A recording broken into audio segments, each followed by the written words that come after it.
Welcome back to Twin Cities Live. This month, Pink made a stop at the Excel Center in St. Paul, and Des from KS95, first of all, look at her seats. She took these pictures at the concert, and you would never know that that artist suffers from asthma. She was hanging upside down, spinning, and flying over the audience. Yeah, she's such a great performer, and she's not the only celebrity who struggles with asthma and allergies. So in today's edition of Doc Hollywood, I sat down with Dr. Jennifer Oldham. She's an allergist and immunologist at Health Partners Clinics, and I wanted to find out how all of us can manage those symptoms this spring.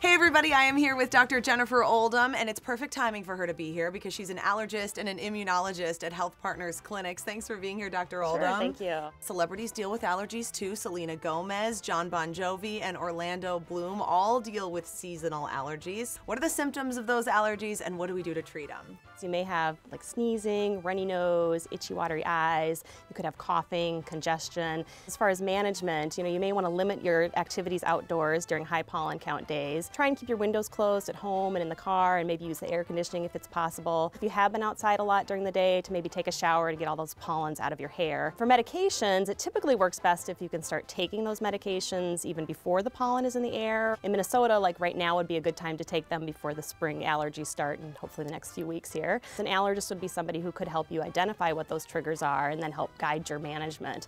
Also, let's say if you've had a cold that's maybe lasted for like several weeks or even several months, that's not right to have symptoms for that long.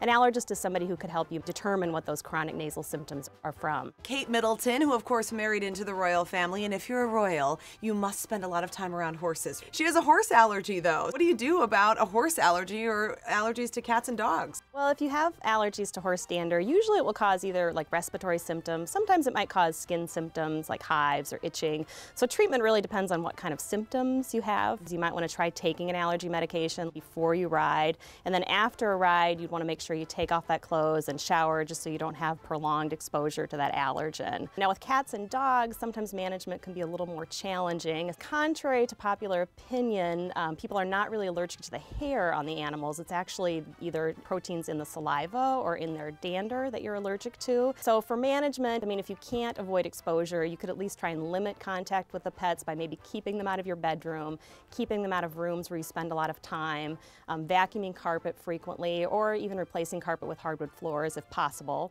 And then there's Britney Spears, who is allergic to bee stings, which all of us have heard is really, really dangerous for people. Can you talk a little about that? Some people can actually be allergic to insect venom, and that can cause more serious reactions or even anaphylaxis, like hives or itching all over the body. Maybe your tongue, your throat starts to swell up.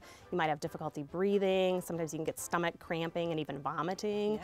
It'd be really important that you always carry self-injectable epinephrine and that you see an allergist for further treatment and management. A list recently came out of celebrities dealing with asthma. Jessica Alba, Eminem, Lindsay Lohan, and Pink, they all have it. What are the symptoms of asthma and how's it treated? Yeah, asthma is a chronic condition with the lungs, and what happens is you get inflammation in your airways, so it makes it harder to get air in and out of the lungs, and this can cause symptoms like wheezing, coughing, shortness of breath, even tightness in the chest. There's no cure for asthma, but asthma can be controlled with proper management. This would include taking your medications as directed and also learning to identify and to avoid your triggers that may cause asthma symptoms. Dr. Oldham, thank you so much for your time. We appreciate it. Thank you.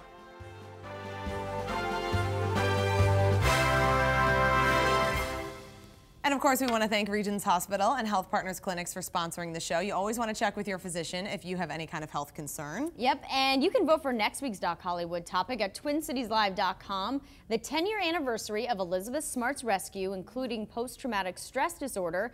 Also, Lindsay Lohan and Carrie Underwood's obsessive-compulsive disorder are all options. Go vote. Find out what you want to know Okay. more about.